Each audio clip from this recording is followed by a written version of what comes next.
banks of the Potomac River, just across from the nation's capital. The U.S. Postal Service presents the 1999 Clarendon Cup. Hello everyone, I'm John Eustace here in Clarendon, Virginia, right by the Metro stop, for the second annual United States Postal Service Clarendon Cup, the fourth stop on the 15th event Saturn U.S. Pro Cycling Tour. The cycling tour is a season-long series of events awarded by points with more than $100,000 in prizes to be won at the end of the season. Now today's event is a particularly American-style race called a criterium. Short course racing, this one is 0.6 of a mile, full of turns, high-speed racing, lots of sprinting for cash. Speaking of cash, there's $20,000 in prizes to be won by these riders today. And that money has attracted the top riders in North America. Roberto Gaggioli of Italy is here with the Defeat Racing team. Robbie Ventura of Team Saturn, currently third in the overall point standing, is here looking to move up. And the great news is that the revelation of European cycling this spring, the United States Postal Service's Christian Vande Velde, is here with an American appearance. Now, my broadcast partner, Stephanie Jackenthal, will give us a rundown on all of today's events. Thanks, John. And today there'll be 3 categories at the U.S. Postal Service Clarendon Cup. The day will begin with the Masters, men 35 years and older, who will take the course for 40 minutes. They'll be followed by the women's professional field, where teams such as Saturn, Timex, and Navigators will take the race course for 45 minutes. The day will wrap up with the men's professional field. Teams, U.S. Postal Service, Navigators, Shackley, Mercury will all rage for an hour and a half. It should be a fun day. Stephanie, some of these riders have really made their mark on the world of cycling. For instance, the young professional Christian Vande Velde comes from a cycling family. His sister is a top-level international racer, and his father was one of my heroes and a great pioneer in the sport. The 1999 U.S. Postal Service Clarendon Cup is brought to you by the U.S. Postal Service, Saturn, and Festina Watches. Criterium racing is a sport whose origins date back almost a century. Criterium racing is part of an American cycling tradition. The format is an outgrowth of the original 6-day races, which began in the United States in 1891. Held on a board track or velodrome, 6-day competitors blitzed the course for a tiresome, non-stop 143 hours. Some called it 6 days of madness, a combination of thrills, chills, and spills, as riders circled of speeds of 25 miles an hour. Winners were the teams that captured the most laps and had covered the most distance. Later, as early criterium races began to take shape, both men and women competed in a more forgiving environment. Riders were able to speed through shorter distances and over a more manageable time period. Today's course follows a traditional criterium structure, a short loop filled with many twists and turns, typically in an urban setting. The route revolves around the Clarendon Metro stop in Arlington, Virginia. The 1 kilometer, or 0.6 of a mile course, allows cyclists the opportunity for maximum speed and technical skill, while providing a dynamic and exciting venue for spectators. Just as in golf or tennis, cycling has its own Masters circuit. The Masters, athletes 35 years and over, are the largest segment of the American bicycle racing population. Now, these elder statesmen of the sport will be competing today in a 40-minute timed event, about 22 miles, for $1,000 in prizes and an extra $1,000 in special lap premiums. The Masters were up early. Theirs was a 7 a.m. start. We joined the race with the action already underway. And in front, forcing the pace, the Alabama Slammer, Jim Copeland. No surprise here, Stephanie. Jim's been around the sport for a long time. He was a professional with the LA Sheriff's team, so now you have this ex-pro among vets. A bit like the fox in the henhouse. And Jim, always known for his bulldozer tactics, once again forcing the pace, shredding the field, eliminating the riders, and now only one rider left with him, Roger Friend, Jim Copeland in front. Did you notice Jim just wiggled his elbow asking Roger to come up front? Roger takes pace and now he's blasting through the wind. 2 men sharing the pace with a common goal of holding off the field behind them. The field is still chasing Copeland and Friend. Will they stay away? The Masters finish as the women and the professionals warm up. We'll be back.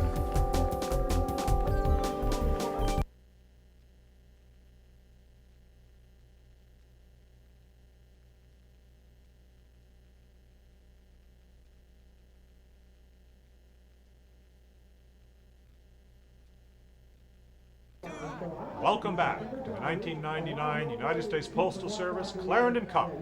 We're in the veterans race with two men in front, Jim Copeland and Roger Friend, well ahead of the field as they come into the bell lap, 6/10 of a mile to go to the finish. Stephanie. They are going so hard that they're now passing lap riders. The field's just coming into sight, but they have no chance of catching these two guys. The winner will be from these two men. And now, coming to the last turn, is Roger Friend leading Jim Copeland. Copeland out of the saddle, diving on the inside in the last turn. Friend has got to hold the wheel. He loses Copeland in the last turn. Copeland up out of the saddle, sprinting with a force and power and speed that has won him so many victories over the past decade. Jim Copeland, yes, another win, another notch on his victory belt. Stephanie had a chance to talk with our winner after the award ceremony. So what was your strategy out there? How'd you make it all happen? Well, I waited until about halfway through. It was a 30-minute race, and just waited for guys to get a little bit more tired, and then attacked with Roger, second place finisher, and we just tempoed it to the line, and I was able to outsprint him. Well, congratulations. You have your watch and your title for today's race. Congrats. Yeah, thanks. Finally got my Festina watch. Beautiful watches.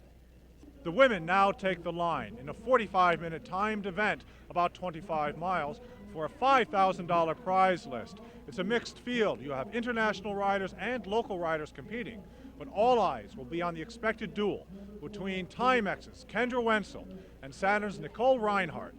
Now Wenzel must win today if she is to take the lead in the Saturn U.S. Pro Cycling Tour points, and Reinhardt is there to make sure that this does not happen. We'll be really aggressive in this race and hope to spring one of us away by ourselves. And what is are you going to be marking the Saturn riders particularly? Actually, our best plan is to try and leave them behind. Laura, what are you expecting for today? I'm expecting a really fast, competitive race. There's a lot of teams here, and I'm looking for a win today. And the start of the women's race for the much anticipated battle between Team Saturn and Team Timex. And Team Timex already on the attack with Kendra Wenzel moving out in front, trying to open up a gap for the Saturn riders. Wenzel's really hungry for a win here, John. If she wins, she pushes to first in the U.S. Pro standings. Saturn right on the move, though. That's Nicole Reinhardt on Wenzel's wheel. And you've got Nicole Reinhardt going for the special lap prize, and she scoops it up, puts it in her pocket, and moves ahead. Saturn and Timex still at the front, but it's not only those two teams. Here's Corey Bemis of Team Delaware, moving out in front and trying her hand at a breakaway. But you have Saturn covering. Saturn is relentless today, letting nothing at all go. Nicole Reinhardt, number 222. Powerful sprinter, clever rider, track trained. But with her in front and this breakaway, you can be sure that Team Timex will be bringing up the rear and trying to shut down this breakaway because Nicole is Danger Woman, number one in this race. Hey, don't forget about Laura Van Gilder, John. She is a powerhouse. Excuse the expression, but Laura is a bit of a one-man army. She is Navigator's women's cycling team. She's won races all up and down the East Coast and the rest of the country. She's fast, she's powerful, and she's a very, very good sprinter. She's someone to keep an eye on. Another extreme danger person for today's event. But look, they're Celestial Seasonings. They're a team we haven't talked too much about, though they are really powerful in the race season. And they also have an international racing schedule where some of their main riders are today. But Celestial on the attack, trying to open up this field, but no one seems to be able to get away. Between the powers, Timex and Saturn, this race is still all together. They're really dominating the race. But there you have a Timex and a Saturn. John, this break could go. Tactically, this is the way it works. Team member of Saturn, team member of Timex. That means that their teammates back in the field won't be chasing. It's up to the other weaker teams to do it. And they are chasing hard. They are pushing pace. But you've got this, and they're back together. Nothing seems to be getting away today. That plays into the hands of the Saturn team. But yet, here's another attack. Laura Van Gilder, we spoke about her before, and the Timex team coming to no avail. Back into the fold. Team Saturn, Team Timex controlling the event everything still all together. And there's Team Delaware really pushing pace. I spoke with them earlier. They are very excited to be here with such an elite field. Local racing, international racing, they're all here together. A beautiful shot. They're going left, they're going right, but they're all going fast. The exciting Timex and Saturn duel living up to its billing, and the pros are yet to come. More when we return.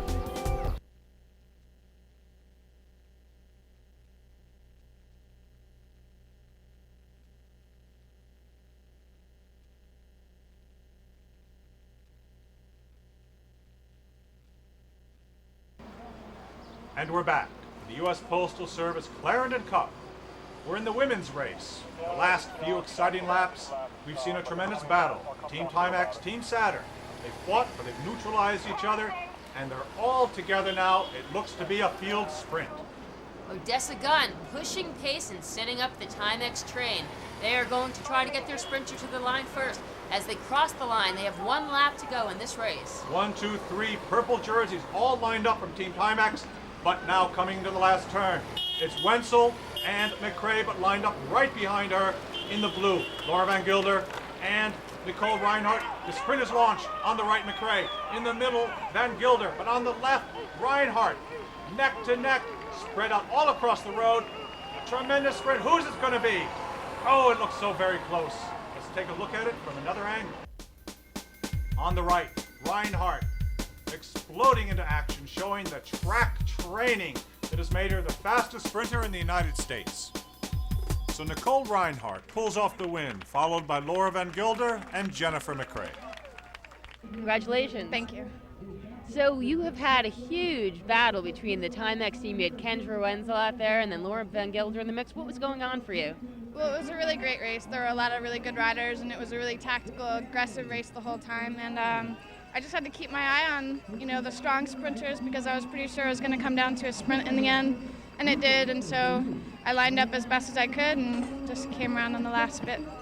And now the men take the line. Professionals and amateurs, 125 of them from all of the top teams in the United States are here racing 90 minutes. They'll do almost 50 miles in that time in a hard-fought criterium race, racing for $10,000 in prizes and an extra $2,000 in special lap preems. The men are very strong and they're very fast, and among the fastest of them are the sprinters Jonas Carney, Wilson Vasquez, Todd Littlehales, and Robbie Ventura. I had a chance to speak with some of these stars just before the start. I'm here with Mark McCormick, brother of Frankie McCormick, leader in the point standings in the Saturn U.S. Pro Cycling Tour points. Mark, your brother's not here. How does that affect Team Saturn's strategy? We're going to try to win the race today, regardless of the fact that he's not here. We got a fast sprinter in us, Robbie Ventura, and I'll do my best to give him a really good lead out at the finish if it comes down to a field sprint. Todd Littlehales, your team director, Ray Cipollini, says that you can be one of the best sprinters in the country, the next Frankie McCormick. Today is a good day to rise up to that boast. What do you think about your chances? Yeah, I think I've got a good chance. It looks like a good course. It is going to be hard. It probably will break up, and I hope to be at the front the whole time and then show them what I've got at the end. Jonas Carney, Robbie Ventura, Todd Littlehales, the top sprinters in America are here. How do you feel against competition like that today? If I'm having a good day, there's no one here that can beat me. So it's just a matter of if it's a sprint and I feel all right, I don't think that these guys can beat me. A confident Jonas Carney. Yeah. It's a who's who of North American sprinters here on the starting line today in Clarendon, Virginia. All the top teams in the country represented, and all the favorites on the front. They might stay there the entire day. And they're off. American Criterium, high-speed event. Often averaging around 30 miles an hour, these riders are among the best in the world at what they do. And with the professionals in attendance, we're going to have a spectacular event. 125 riders have come from all areas of North America. A big, beautiful field. What a sight. There's 17-year-old Will Frischkorn riding for Team Mercury, trying his hand against the pros. Fantastic young rider, a medalist in the World Cyclocross Championships. And a breakaway attempt, aggression well underway, as the Navigators team, with their former national amateur champion Paul Martin on the move with Wilson Vasquez of New York City. And the field is chasing. They're not going to let much get away. Martin sits up. He'll have more work to do later on for his team. High-speed racing. This will give you an idea of how fast they go. And another breakaway. The Shackley team and the U.S. Postal Service. Euro veteran Marty Jemison in a move designed to soften up the field for his teammate. And out of the saddle is Christian Vandervelde, America's newest star who's done so well in Europe. Here, back at his roots in criterium racing. It's a great honor to have Christian Vandervelde here today in Clarendon. He has ignited the European cycling world with his fantastic rides. He is a thoroughbred of the racing bicycle. There is a legacy attached to Christian Vandervelde's successes, and it's a family affair. I started racing in '92. I was on the national team last 3 years, and I turned pro last year with the U.S. Postal Service team. My father was a two-time Olympian in '68 and '72, so my family's always been around the sport and just kind of seemed like the natural thing to do. I always look forward to the weekends to go for the bike ride with Dad, you know, that kind of thing. My dad, he was in one of the Italians, and Breaking Away was one of the bad guys, so we'd always stay up late. That was the big night to watch that movie at night. I thought everyone was, you know, Dad was in the Olympics. I always wanted to do 6 days, you know, and do some of the things that he did, just experience them. But I had different goals than what he did. I liked the road a lot better. He never really rode the road. Yeah, I used to be a lot closer to how he was as a rider when I was younger, when I did mostly track, and how much more fun I had when I was younger doing that. I mean, it's crazier than, you know, road where it's more tranquil, and then you're just going straight up a mountain or something. You're not like bumping elbows all the time, and people are crashing left and right. So I'm lucky in the way that I'm versatile enough where I can switch back and forth. I'm going to do a World Cup on the track next week, and I hopefully do the World Championships this last end of the year. So I'm glad to have both sides, and I don't like to leave any stones unturned. Perhaps there's a new cycling family in the crowd today. And there's a new leader on the road. It's Eric Wahlberg, who's given Vandervelde the slip. He can be a real threat here. Eric Wahlberg, the secret weapon of Team Shackley, considered by his team director Frank Sosha as the most underrated rider in North America. Now the tactic here is very simple. Force the pace. Force the riders to chase behind from the other teams, while Wahlberg's team leader, Jonas Carney, the sprinter, sits in the slipstream and rests and waits for the finish. Wahlberg is one of the few riders in North America with the speed, power, and endurance to ride this long, this fast, all by himself. And the other teams have got to chase him because he can go to the finish. Wahlberg passes. 15 seconds later, the Navigators led, the field is still chasing as Wahlberg continues to force towards the finish line. Fantastic. Look at the effort. Look at the power. Wahlberg is a true time trial specialist. He's got a beautiful compact position, and look at his hands, close together in these special Scott aerodynamic clip-on bars that allow Wahlberg to penetrate through the air in a much more efficient manner. Eric Wahlberg, alone in front, forcing the pace, creating a tactical situation for Team Shackley. As the field chases, can he hang on? We'll find out when we come back.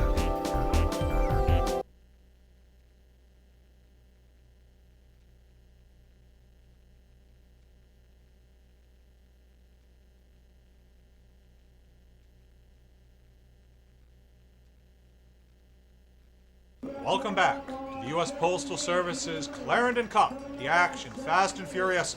In front, Eric Wahlberg, Team Shackley. His solo breakaway finished, caught by two riders, but the field in hot pursuit. With 5 laps to go, Shackley mounting the same tactic used by Team Timex in the women's race. They have the Shackley train set up, Jonas Carney on back, hoping to bring their sprinter to the line and keep him away from the 125 rider field. Shackley doing a wonderful tactical race today. 1, 2, 3 of them riding in front. Carney in the slipstream. The 3 men in front riding with every inch of their strength and courage to keep Carney in front and away from the head bunting, elbowing, and fighting for position that's going on behind. 2 laps to go. Shackley still in front. Can they hold it? Eric Wahlberg still working for the team. What a ride he has had today. Fantastic rider, fantastic team, and now coming into the crucial part of the bike race, the last lap. Shackley on the left, forcing everything they have, but the challenge being mounted from the right. The yellow and red of Team Saturn moving up. Shackley has got to force and keep Carney in the front. But with 2 turns to go, it is Todd Littlehales of the Navigators in front, followed by Eddie Gregas, Robbie Ventura, and Carney. 2 riders back out of the last turn. Littlehales has launched the sprint from the front. Gregas on his wheel, Carney, Ventura. Littlehales still in front. He's holding them off. Gregas making his move, but it is Littlehales at the line. Todd Littlehales, what a victory. You said you were going to win, your team was here to win, and you pulled it off. Oh, we definitely did. You know, I've got a great team, and they brought back some really hard breaks, and it was really good. Team victory today, but you had to beat other teams, the Shackley team. Fantastic lead out they set up for their sprinter, Jonas Carney. Yeah, they set up a good lead out. I had some teammates swarming around, you know, a lot of Navigators guys in blue, and then I went for the long bomb, and it worked. What do you think about your team's effort at the end? We didn't see them massed at the front. You seemed to let the Saturn at the end, and of course the Shackley earlier on, set the pace and set up that final tremendous sprint. Well, we're still getting that together, and a lot of times it's good to let somebody else break the win and peter out on their own. Happy with your victory? Oh, I love it. Today, really wanted to try to save it for the sprint. The Saturn Cup points is a big priority for me this year. I don't have a full-time team. I'm riding for a local team here today. I'm just glad that I pulled something enough for them and got second place today. Despite their efforts, Team Shackley falls short. Todd Littlehales and his Navigators team take home the win. Wow, American bicycle racing at its best. The Criterium, with its fast turns and high speed and close sprinting, provided the thrills as it always does. And Stephanie, in the women's race, we saw tremendous team tactics at work.